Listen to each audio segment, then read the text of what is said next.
all, welcome back to my channel Krishnavani Patipatti. Hope all are doing well. So ఈ video వచ్చి ఆస్ట్రేలియాలో universities ఎలా ఉంటాయి, ఎలా వర్క్ అవుతాయి, దాని ఫీ స్ట్రక్చర్ ఏంటి అనేది అన్నమాట. అయితే ఈ వీడియో ఆస్ట్రేలియాకి ఎవరైతే వస్తున్నారో వాళ్ళకైతే హెల్ప్ఫుల్ అవుతుంది.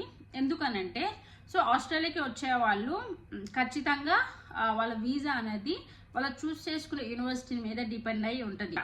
ఎందుకు అలాగా అంటే ఇక్కడ బేసిక్గా యూనివర్సిటీస్ ఎలా వర్క్ అవుతాయంటే ఇప్పుడు మనకి ఒక యూనివర్సిటీకి మనం వీసా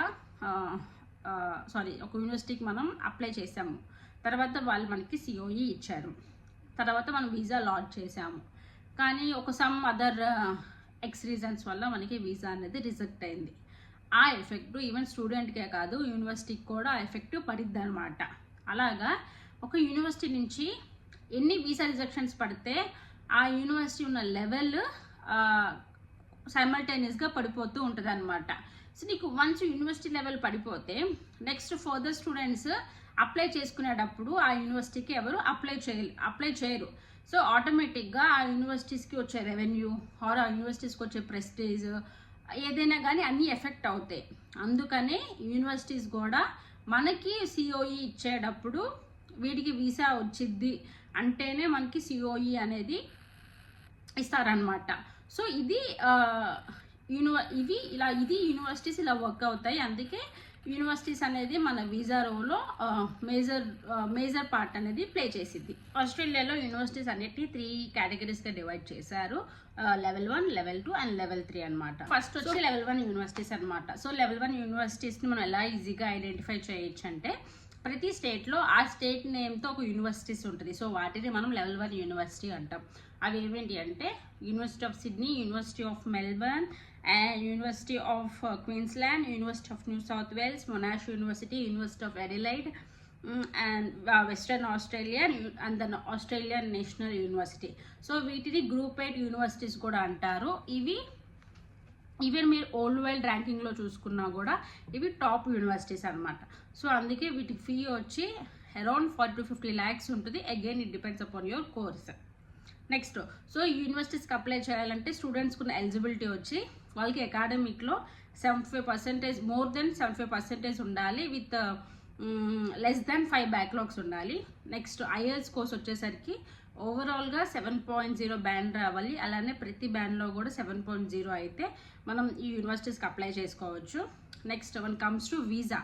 సో మన డాక్యుమెంట్స్ అంటే కరెక్ట్గా ఉండి ఫెయిర్ ఎనఫ్గా ఉంటే మనం ఈ యూనివర్సిటీస్కి అప్లై చేసుకుంటే మనకి 95% ఖచ్చితంగా మన వీసా అనేది అప్రూవల్ అయిపోద్ది. Level 2 universities. సో ఇవి ఏంటి అంటే Deakin, Macquarie, La Trobe, RMIT, Swinburne, Curtin, UTS and Western Sydney. So ఇవి మేజర్గా మంచిగా ఉండే యూనివర్సిటీస్ అనమాట. సో ఈ యూనివర్సిటీస్కి అప్లై చేసుకుంటే మనకి మ్యాక్సిమం 90% వీసా గ్యారంటీ ఉంటుంది. ఇంకా చాలా వస్తాయి లెవెల్ 2లోకి, బట్ ఇవి మేజర్గా ఇంపార్టెంట్ ఉన్నవి లెవెల్ 2 యూనివర్సిటీస్లో. సో ఈ స్టూడెంట్స్ ఈ యూనివర్సిటీస్కి అప్లై చేయాలంటే ఉండాల్సిన ఎలిజిబిలిటీ అకాడమిక్లో 70 to 75% ఉండాలి, with less than 8 to 10 backlogs. అలాగే ఫీ వచ్చేసరికి అరౌండ్ 30 to 40 lakhs ఉంటుంది. 10 lakhs డిఫరెంట్ అనమాట లెవెల్ 1కి లెవెల్ 2కి. నెక్స్ట్ ఐఎల్స్లో ఓవరాల్గా 6.5 రావాలి, విత్ నో బ్యాండ్ బిలో 6.0. అది వీసా గ్యారెంటీ వచ్చి 90% అనమాట.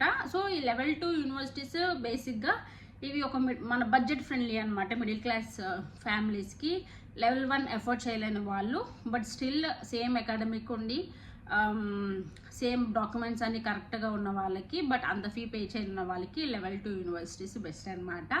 ఈవెన్ నేను కూడా లెవెల్ 2 యూనివర్సిటీకి అప్లై చేసా. సో నా యూనివర్సిటీ వచ్చి మక్వరీ అనమాట. నెక్స్ట్ వచ్చి లెవెల్ 3 అనమాట. సో లెవెల్ 3 ఏంటంటే రీజనల్ ఏరియాలో ఉన్న యూనివర్సిటీస్ మొత్తం లెవెల్ 3 కింద కేటగిరీస్ చేశారు. అయితే లెవెల్ 1, లెవెల్ 2కి లేని బిగ్గెస్ట్ అడ్వాంటేజ్ లెవెల్ 3కి ఉంది. అవి ఏంటంటే యూనివర్సిటీస్కి మీరు అప్లై చేసుకుంటే ఖచ్చితంగా వీసా ఖచ్చితంగా వచ్చింది. 99% వీసా అనేది గ్యారంటీ అనమాట, మీ డాక్యుమెంట్స్ ఫెయిర్గా ఉంటే. ఎందుకనంటే ఇది మీరు యూనివర్సిటీస్కి అప్లై చేసుకున్నారని కాదు, అది రీజనల్ ఏరియాలో ఉంది కాబట్టి మీకు వీసా వచ్చింది. ఎందుకు అలాగా అంటే బేసిక్గా ఆస్ట్రేలియా గవర్నమెంట్ లైక్ ఇలాగా సిటీలో ఉన్న వాళ్ళకన్నా రీజనల్ ఏరియాలో ఉన్న వాళ్ళకి ఎక్కువ ప్రిఫర్ చేసిద్ది. అలానే రీజనల్ ఏరియాలో ఉంటే మనకి 2+4 ఇయర్స్ వీసా వచ్చింది. లేకంటే 2 ఇయర్స్ స్టూడెంట్ వీసా, తర్వాత పోస్ట్ వర్క్ వీసా వచ్చి మనకి 4 ఇయర్స్ వచ్చింది రీజనల్ ఏరియాస్లో చదువుకుంటే. బట్ మరి ఇప్పుడు స్టేట్లో లైక్ సిడ్నీ, మెల్బర్న్ వీటిలో చదువుకుంటే మనకి 2+3 వచ్చింది. ఎందుకు అలాగా ఏంటి అంటే నా ఫర్దర్ వీడియోస్లో చెప్తాను. అది మిస్ కాకూడదంటే don't forget subscribe to my channel Krishnaveni Tatiparthi. So level 3కి కావాల్సిన ఎలిజిబిలిటీ ఆల్ ఉండాలి.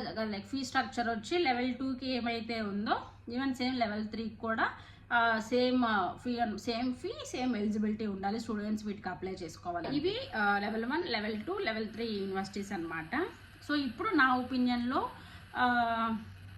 యూనివర్సిటీస్కి ఎలా అప్లై చేసుకోవచ్చు, ఎవరెవరు ఎలా అప్లై చేసుకోవచ్చు అంటే, ఇప్పుడు బేసిక్గా ఒక ఫ్యామిలీ వెల్ సెటిల్డ్, ఫైనాన్షియల్గా స్టేబుల్ ఉంది, అకాడమిక్ బాగుంది, మేము అంత ఫీ ఎఫోర్డ్ చేయొచ్చు అంటే ఖచ్చితంగా లెవెల్ 1 యూనివర్సిటీస్కి అప్లై చేసుకోండి. లేదు అంత ఎఫర్ట్ చేయలేను, నాకు కొంచెం బడ్జెట్ ఫ్రెండ్లీ కావాలి అనే వాళ్ళు లెవెల్ 2 యూనివర్సిటీస్కి అప్లై చేసుకోండి. తర్వాత ఇప్పుడు లెవెల్ 3 అంటే రీజనల్ ఏరియా కదా. సో మీకు సిటీలో ఉన్న బెనిఫిట్స్ కానీ సిటీలో ఉన్న ట్రాన్స్పోర్ట్ మీకు రీజనల్ ఏరియాలో ఉండదు.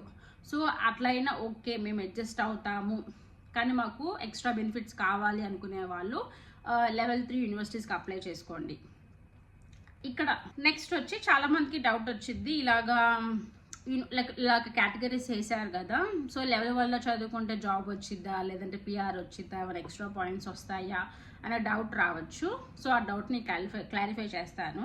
ఇక్కడ ఆస్ట్రేలియాలో బేసిక్గా మీరు ఏ యూనివర్సిటీలో చదువుకున్నా కూడా మీకు సేమ్ పాయింట్స్ వస్తాయి. అంతేగాని యూనివర్సిటీని బట్టి అయితే మీకు పిఆర్ రాదు, యూనివర్సిటీని బట్టి అయితే జాబ్ రాదు. ఇక్కడ ఏ యూనివర్సిటీ క్యాంపస్ ప్లేస్మెంట్స్ ఇవ్వదు guys. So at the end me PR అయినా మీ జాబ్ అయినా మీ స్కిల్స్ మీద డిపెండ్ అయి ఉంటుంది. సో అంతేగాని మన ఫైనాన్షియల్ స్టెబిలిటీ బాగోపోయినా పేరెంట్స్ని ఫోర్స్ చేసి అయితే మాత్రం లెవెల్ 1లో జాయిన్ అయితే జాబ్ వచ్చిందని మాత్రం అనుకోబాకండి. ఇక్కడ అన్ని universities same kind of education provide చేసిద్ది. కానీ డిఫరెన్సెస్ ఏంటంటే, ఇప్పుడు లెవెల్ 1 అంటే టాప్ యూనివర్సిటీ గాయస్. అక్కడ మీరు చూసే టెక్నాలజీ, అక్కడ మీరు చూసే యూనివర్సిటీ కల్చర్, తర్వాత మీ చుట్టూ ఉండే ఫ్రెండ్స్, ఇవి అంతా మీకు కొంచెం క్వాలిటీ బాగుంటుంది, కొంచెం హై క్వాలిటీ ఉంటుంది అనమాట. ఆ డిఫరెన్స్ మీరు చూడగలుగుతారు లెవెల్ 1కి. Level 2 same guys. లెవెల్ 1 ఎలా ఉందో 10% డిఫరెన్స్ లెవెల్ 1కి లెవెల్ 2కి.